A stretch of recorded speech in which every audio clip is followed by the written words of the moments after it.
Thank you for tuning in to Do You Believe in Destiny? My name is DestinyRaven. So this week, end of last week and this week, we've seen it warm up quite drastically. Past couple of months we're used to anywhere between -10 and negative 20 degree weather. So it's really nice to see that spring's finally here. From now on, it looks like they're forecasting above zero weather. It's been one hell of a long winter there, so I'm glad spring's finally here.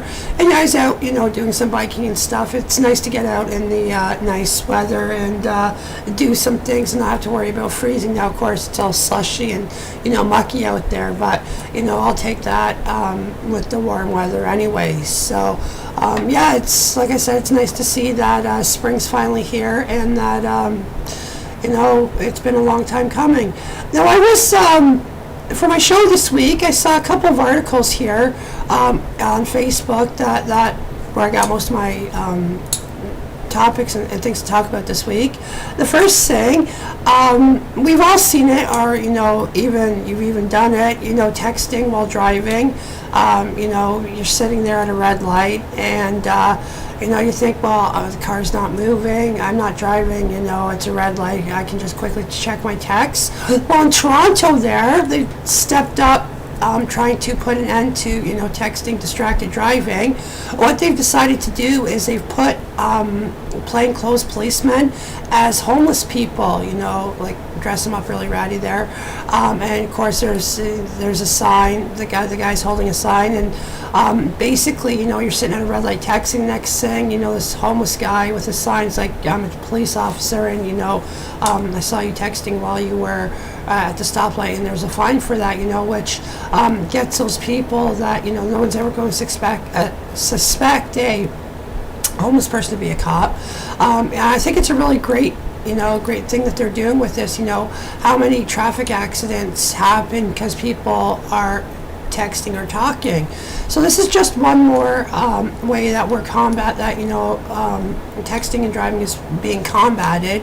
And I think it's a really great idea. So, it's, too dangerous. When you're on the road, you have this huge, this vehicle you're in control of.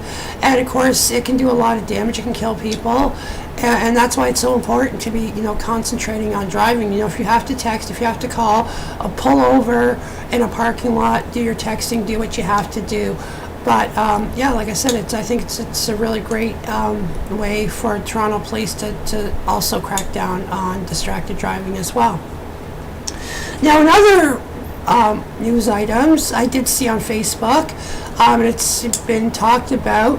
Last episode I was talking a bit about the no makeup selfie for females and how that started, supposed to be for cancer awareness, but it's kind of taken a dual purpose to help with female self-esteem there, saying that, you don't have to wear makeup to be beautiful.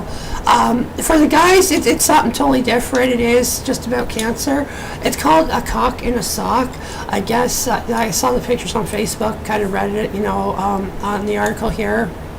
And of course, like I said, all these articles are going to be posted in my link description, in my description section of my show here. But anyways, it's to raise awareness for, I guess, prostate cancer. And these guys are, taking pictures, selfies of their thing in a sock.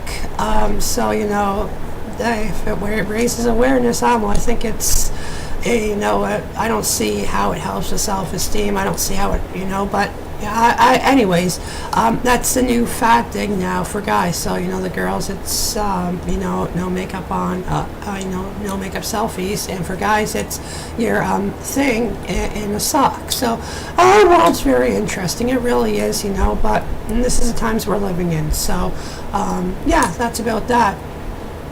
And I did read last week as well, North Korea, their leader basically is mandating that all college and university guys be given the same haircut as him now. And I guess in Korea there's several, haircuts that you have to choose from. You have to have, the government puts through that you have to have, one of these haircuts. And so now with the college and university boys, they have to have a haircut just like Kim there, or Kim Jong there. So I don't know, but the communism right there, where people aren't free to do what they want, be what they want. It's dictated to them. So we'll see how this goes over, but I don't really personally think it's a great idea. What if all the guys in Canada had to have the same haircut as Stephen Harper or all the college students? I don't think that'd go over so well.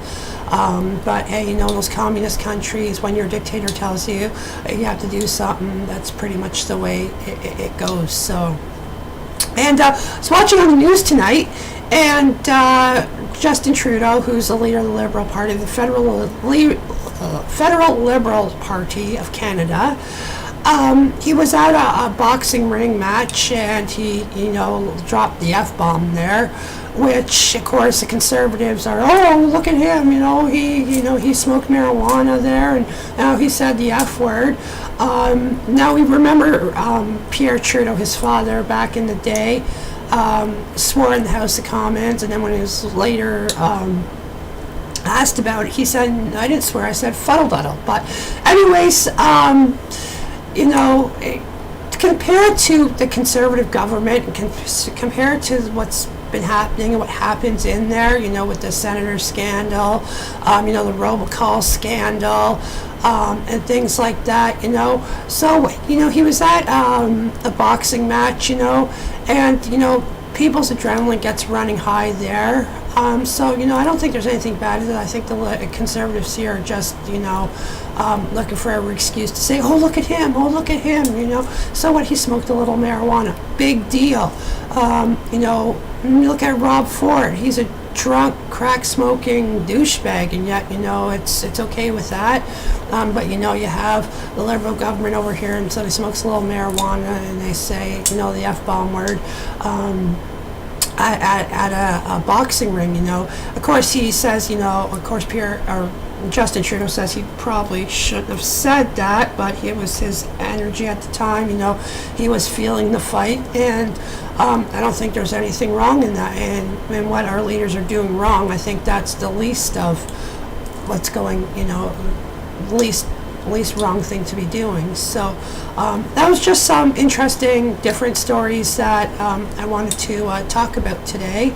And if you haven't already subscribed to my show, I'd really appreciate you subscribing to my show. And as well, if you haven't checked out my Wonder Woman video, it's a video.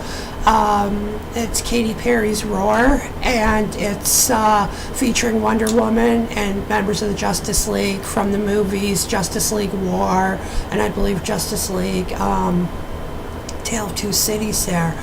So yeah, if you haven't checked it out, definitely do so, and if you haven't subscribe to me, what are you waiting for? Come on, subscribe. Just kidding. So next coming up is my Arrow review, so stay tuned for that. Okay, one more story, breaking story actually out of Brampton from last weekend. Friday morning, everything going on at the Brampton courthouse as usual. I guess hundreds and hundreds of people there, everybody just doing what they do on a Friday, whether it be taking care of things or whatever. A gunman actually walked into the Brampton courthouse and opened fire, hitting an officer. Now, the officer didn't die. He was rushed to the hospital. He's at a critical condition, and he's recovering there. But I thought that was very, of course, at this time, they don't know why he did what he did. No one knows what he did, but just thankfully that the officer didn't get murdered. Now there's questions, why wasn't that officer wearing his bulletproof vest? But, that's neither here nor there. Gun violence is, starting to become a big thing in Toronto. It's something we're seeing here now, a lot more. And, when you think a courthouse is safe, of course the movies teach us that, nothing's safe. And now, you have this, guy walks in there and just opens fire, and, maybe it was a personal vendetta against that officer. Who knows? But, if you have beef, walking with a gun to somewhere is not the way to solve it. There's other ways to solve it, other ways to, deal with it. That's not one of them. And as well, I did see on the news last week as well a very interesting story. A firefighter a repairman was narrowly avoided being murdered. There was a huge blaze there, and I think it was Toronto. And the guy's on his ledge here, and of course the flames all around him. And he gets down on the second level, and the firefighters get to him just before the wall collapses behind him. And it's, if you ever get a chance to see it, definitely check it out. I'll try to post a link here. But yeah, you see him like jump, and the firefighters pick him up, and then the wall just comes right down. So very, very narrowly misses killing him and the firefighters, but they're safe, and it ended well. So those are just a couple more add-on stories that I wanted to share. Okay, cool.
Okay, so it is time for my Arrow review. I'm reviewing episode 16, season 2 of Arrow, entitled Birds of Prey. Now, this was an episode I was looking forward to seeing way back when I found out in end of January, near February, that was going to be on at the end of March. That was one of the episodes I was really dying to see, and it's actually a really good episode. Huntress, who, if you don't remember, Huntress made her appearance back in season 1. Her father murdered her boyfriend, and she goes on a revenge rampage, to avenge his death. And she makes 2 appearances in season 1 there. First appearance, she meets Oliver. Oliver takes her under his wing, trains her, and hoping that he can try to change or, get her from having, mind of vengeance to more of, what he does. But that didn't work out so well, and they end up splitting. She comes back in the second part of season 1 there, and she is coined as Oliver's psycho ex-girlfriend. And basically she is to the point, as she says in this new episode, Birds of Prey, once you let the darkness in, it never leaves. And that's what happened. She basically fell into a dark place where she didn't leave, and it was just vengeance. And so anyways, so from season 1 there, she tries again to kill her father to take revenge, and basically is stopped again by Oliver, who almost kills her, but she kind of catches the arrow and doesn't die, and then disappears again. And that was back when Oliver was seeing McKenna. Huntress's second appearance happened when he was seeing McKenna, the detective there. And at the end there, she gets shot. And I think the detective really finally realizes who Oliver is, but doesn't want to get involved with that, so they end up separating at that point.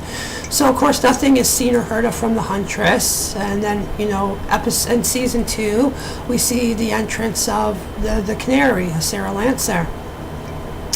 Now, the episode starts off, there's a police bus, Dan, who's at the center of that police bus, but Frank Bertinelli, the Huntress's father, who has returned to Starling City to, collect debts, so to speak. Well, he's from the mob, right? So anyways,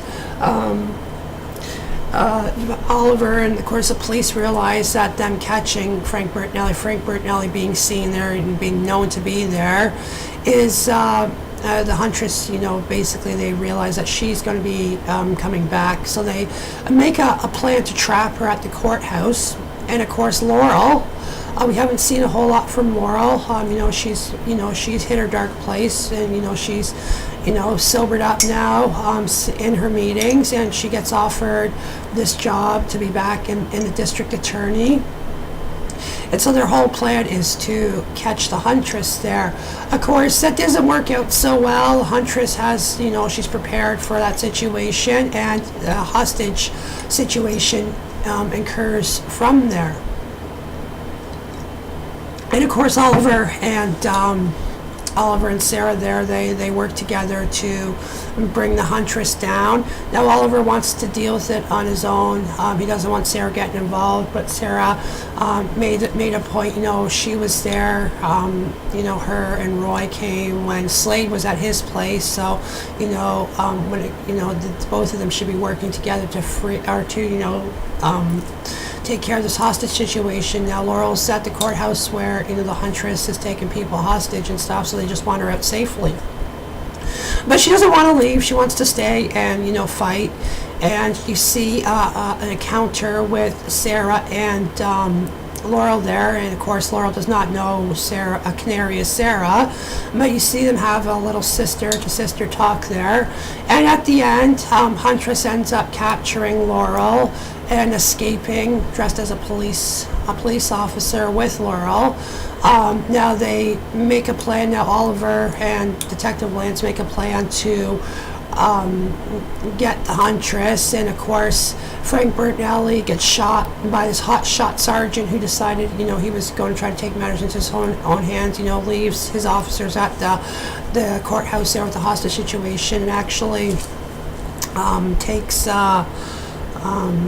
takes matters into his own hands and goes in and just starts shooting.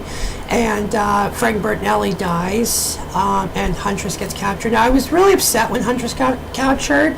Out of all the Arrow villains, she is my favorite. I love the Huntress. Even before she made an appearance on Arrow, I was a fan of the Huntress. Not as much as Wonder Woman, of course, but definitely still a fan of the Huntress. And so yeah, I was, disappointed when she was arrested. But then you see Oliver talking with her in prison there, and she thought she would feel different. It wasn't even her that killed her father, anyways. But there's no, the feeling is not any different at all. And Batman, I think, best sums it up in Batman Forever when he's talking to Dick Grayson about how when you start on a life of vengeance, you may get your target, but then that's not enough. So you go in the night, you look for another face, Before you know it, one terrible morning you wake up and you're done, you're gone.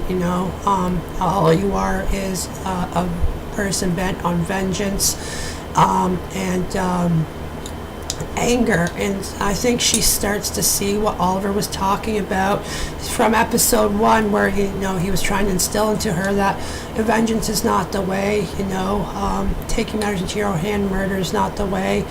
But some people people learn differently, and for her it was actually that's how she finally gets to realize that maybe killing her father wasn't the best thing, but she didn't actually do it. So and of course, the episode wraps up. Oliver brings Roy into the field again, and now he's only brought Roy into the field a couple times. The second time didn't go over so well. So he decides to give Roy a chance again, and of course, Roy again with a Miracle can't control his anger, and he. But Oliver basically tells him, if until you get this under control, I don't want you seeing my sister. And Roy, of course, is a little taken back by that, but I think he realizes that this is true, that he is a loaded gun. He is, unpredictable when he's like this, and until he gets himself under control, there's no point hurting other people. Now, so he tries to break up with Thea. Doesn't work out so well. Thea catches him making out with this girl, and she gets really upset with that, and ends up leaving the club there, and gets picked up by Slade Wilson. Of course, that's how the episode ends. So, next episode, I believe, episode 17, it's called Deathstroke, and we all know Slade Wilson has become Deathstroke here. His vengeance against Oliver, his hatred for Oliver has turned him into Deathstroke here with the Miracle, him being injected with that. So, it looks to be, again, another really good episode. This time everybody, the whole team is squaring off against Deathstroke. So that's, of course, on Wednesday at 8 p.m. on ctv.ca, and of course next week I'm going to have a review and pictures on that as well. So I just want to say thank you for tuning into my show today, and take care and have a great one.